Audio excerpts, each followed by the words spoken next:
Welcome to the FWi Weekly News Review. I'm Lucy Knowles and I'm here to show you the top stories that have appeared on FWi this week. Farm input costs have risen by 30% in the past year as fuel, fertiliser and feed prices continue to soar. The figures, due to be released by buying group Anglia Farmers next week, say costs have almost doubled in the past 6 months. The results will fuel concerns that rising food prices are being outstripped by production costs. Figures released this week say food prices have pushed annual inflation to 4.4%, its highest level for a decade.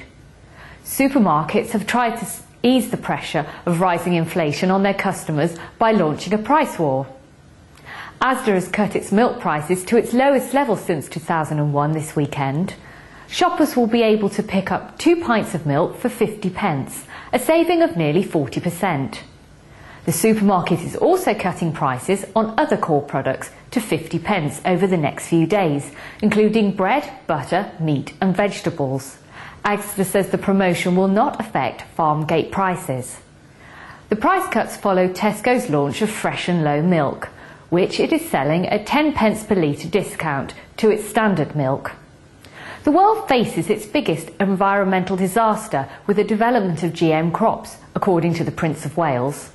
The Prince says GM crop science was an experiment with nature that has gone seriously wrong and could cause food supplies to run out.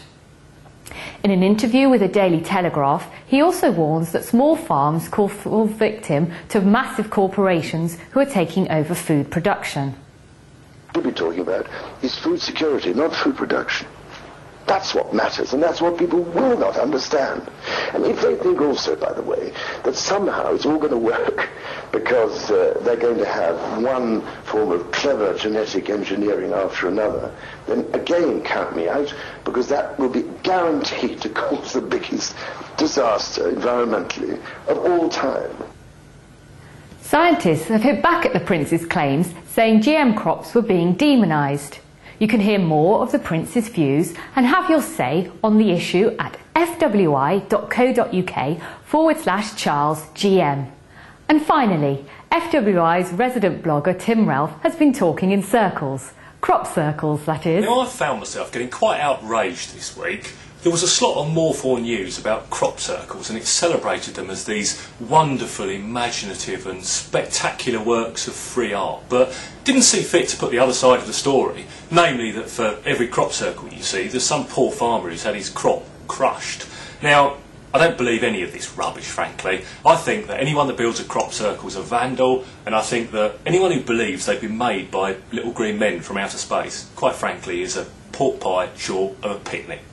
And if you want to have your say on the issue, visit our forums at fwi.co.uk/community. That's it from me this week. For all the latest news, visit fwi.co.uk.